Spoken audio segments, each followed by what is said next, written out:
BJP will get a big slap. Where is he? Ms. Indira Chaudhary, please.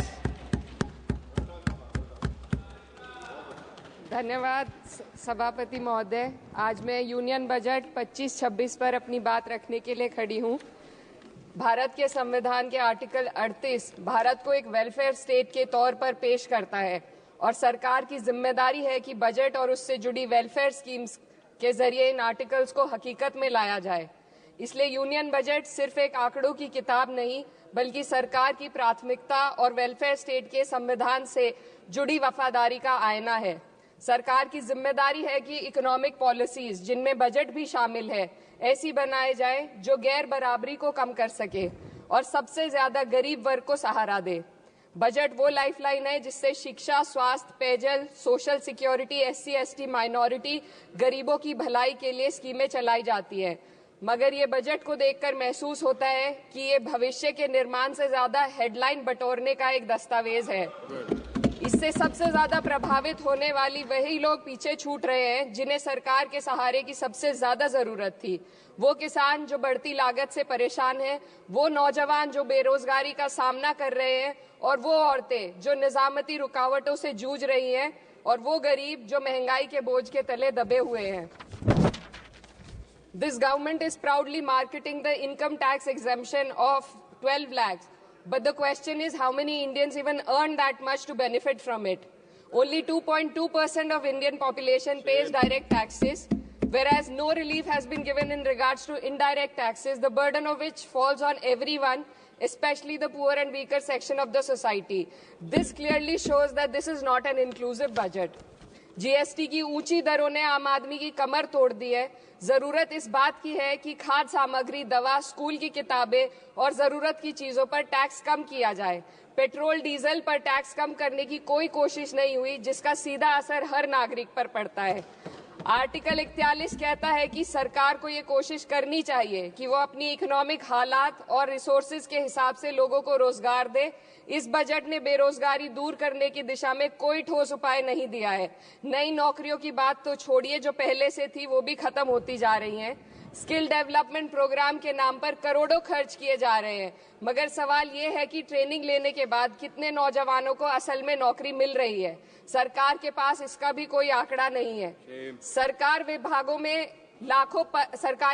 में लाखों पद खाली हैं, मगर भर्ती का कोई प्लान नहीं है। आर्टिकल 45, जिसके द्वारा सरकार की जिम्मेदारी है कि हर बच्चे को 6 साल की उम्र तक फ्री और जरूरी तालीम मिले ताकि उनका बुनियादी तालीमी डेवलपमेंट सही से हो सके, जिसको संसद ने शिक्षा का अधिकार अधिनियम बनाकर और भी मजबूती दी थी, परंतु इसकी जमीनी हालत क्या है वो किसी से छुपी नहीं है। नगरीय क्षेत्रों में सरकारी स्कूलों में शिक्षक न होने की वजह से स्कूल बंद हो रहे हैं तथा दूरस्थ ग्रामीण क्षेत्र के स्कूलों में टीचर ही नहीं पहुंच पा रहे हैं। सरकार कह रही है कि डिजिटल इंडिया और AI से तालीम का इंतजाम होगा, मगर जरा जमीन पर देखिए, उत्तर प्रदेश में सिर्फ 22% सरकारी स्कूलों में कंप्यूटर है। मेरे संसदीय क्षेत्र कैराना में कई सरकारी स्कूल शिक्षक न होने की वजह से बंद हैं और मदरसा एजुकेशन के बजट में 57% की कटौती कर दी गई है। क्या यही सबका साथ सबका विकास है? इसी तर्ज पर अस्पताल हैं जहां पर डॉक्टर नहीं है। आर्टिकल 47 अच्छी सेहत और जिंदगी के स्टैंडर्ड को बेहतर बनाने की आवश्यकता पर जोर देता है। राज्य की जिम्मेदारी है कि लोगों की सेहत और उनके वेलबींग को बेहतर करने के लिए जरूरी कदम उठाए, लेकिन हकीकत यह है कि इस बजट का सिर्फ 2% ही आम जनता तक पहुंच पाता है। शामली जिले में 84 डॉक्टर की पोस्ट स्वीकृत है, मगर सिर्फ 29 डॉक्टर काम कर रहे हैं और गायनोकोलॉजिस्ट मात्र 1 है। दवाइयों की कीमतें बढ़ती जा रही हैं, मगर गरीबों के लिए कोई राहत नहीं है। सरकार ने महिलाओं के लिए बजट बढ़ाने का दावा किया, मगर 81% इसका बजट सिर्फ पोषण योजनाओं में डाला गया है। महिलाओं के रोजगार, उनके इकोनॉमिक इंडिपेंडेंस और सुरक्षा के लिए कोई ठोस योजना नहीं बनाई है। बेटी बचाओ बेटी पढ़ाओ का बजट घटा दिया गया, जिससे साफ है कि ये सिर्फ नारेबाजी थी और कुछ नहीं। किसानों की बदहाली हम सबके सामने है, लगातार चलती आ रही है। 2016 में कहा गया था कि 2022 तक किसानों की आमदनी दोगुनी होगी, मगर 2025 आ गया और एमएसपी पर कोई ठोस गारंटी आज भी दी नहीं गई है। गन्ना किसानों का बकाया अब तक नहीं मिल पा रहा है और तो और उत्तर प्रदेश में अभी तक गन्ना मूल्य भी तय नहीं किया गया है। डीएपी, यूरिया और खाद की कमी से परेशान किसान आज भी सड़क पर प्रदर्शन कर रहे हैं।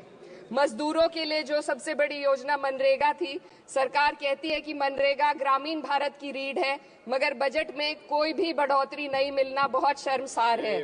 औसतन 44 दिन का ही रोजगार मिल रहा है, जबकि स्कीम 100 दिन की गारंटी की होती है। भारतीय रेलवे देश के लोगों की जीवन रेखा है और इसी से यहाँ के लोगों की आर्थिक एवं सामाजिक जिंदगी चल रही है। देश के हर हिस्से को रेल कनेक्टिविटी से जोड़े जाना सरकार की कल्याणकारी नीति का हिस्सा है। मेरे संसदीय क्षेत्र कैराना के रेलवे से जुड़ी 2 मांगे लंबे समय से लंबित हैं। दिल्ली शामली सहारनपुर रेल लाइन का दोहरीकरण और पानीपत शामली मेरठ लाइन का सर्वे अति शीघ्र ही कराए जाने की बहुत पुरानी मांग को बजट में शामिल किया जाना चाहिए। देश भर में बिजली की दरें बेहद असमान है। उत्तर प्रदेश में ये दरें बहुत ज्यादा हैं। देश भर में एक समान बिजली दरें लागू करने का प्रावधान किया जाए। रिवैम्प योजना में हर घर तक बिजली पहुंचाने के लिए एलटी लाइन बनाने का प्रावधान भी जोड़ा जाए। कृषि उपकरणों व खाद डीएपी को जीएसटी से मुक्त किया जाए। किसानों की एमएसपी की मांग को पूरा करने के साथ साथ उत्तर प्रदेश के किसानों को गन्ना मूल्य निर्धारण पिछले वर्ष से बढ़ाकर किया जाना बेहद जरूरी है। जनपद शामली व मुजफ्फरनगर को एनसीआर में तो शामिल किया गया है, परंतु वहां पर कोई विकास नहीं हुआ तथा उसको कोई भी लाभ नहीं मिला है। वहां के लोग सिर्फ प्रदूषण के बाध्यकारी नियमों से परेशान हैं, इसलिए दोनों जनपदों को एनसीआर की सीमा से बाहर किया जाना चाहिए। मेरे संसदीय क्षेत्र में मैं कुछ चीजें बजट स्पीच में ऐड करना चाहती हूँ। एक, ट्रॉमा सेंटर और जिला अस्पताल के अपग्रेडेशन की भी मांग है। जनपद शामली और सहारनपुर में एक महिला डिग्री कॉलेज खोला जाए। कैराना में सर जस्ट कंक्लूडिंग, यमुना नदी के घाट पर सौंदर्य कार्य का भी कार्य जोड़ा जाए। जनपद शामली में टेक्सटाइल पार्क की स्थापना की जाए और जो संसद निधि है, सांसदों को केवल 5 करोड़ रुपए दिए जाते हैं और एमएलए, उत्तर प्रदेश के एमएलए को भी 5 करोड़ दिए जाते हैं। हमारी मांग है या तो इसे बढ़ाकर 25 करोड़ किया जाए या फिर सिरे से खारिज किया जाए। The union budget was an opportunity to address the pressing. Sir, just 1 minute. Please, 2 more speakers are in your party. Sir, just concluding. Pressing concern of India's citizen, rising unemployment, soaring inflation, crumbling public services, and deepening rural distress. Yet, instead of offering real solution, the government has focused on optics and half measures. While tax relief for the middle class is welcome, it does nothing for the millions who earn too little to benefit from it. Education remains underfunded, rural employment stagnates, and farmers continue to struggle without meaningful support. The delays in conducting the census and caste census further exposes the government's disregard for data-driven policy making and social justice. India needs a budget that prioritizes its people, not just its economic headlines, a budget that invests in human capital, strengthens social security, and ensures dignity and stability for all. But what we have instead is another missed opportunity, one that fails the poor, the youth, the farmers, and the women of this country. Budget प्रस्ताव पर अपने विरोध को मैं 2 पंक्तियों में आपके सामने रखना चाहूंगी। बेदम हुए बीमार दवा क्यों नहीं देते? बेदम हुए बीमार दवा क्यों नहीं देते? तुम अच्छे मसीहा हो, शिफा क्यों नहीं देते? मिट जाएगी मखलूक तो इंसाफ करोगे, मुंसिफ हो तो हश्र उठा क्यों नहीं देते? Thiru Subrayan,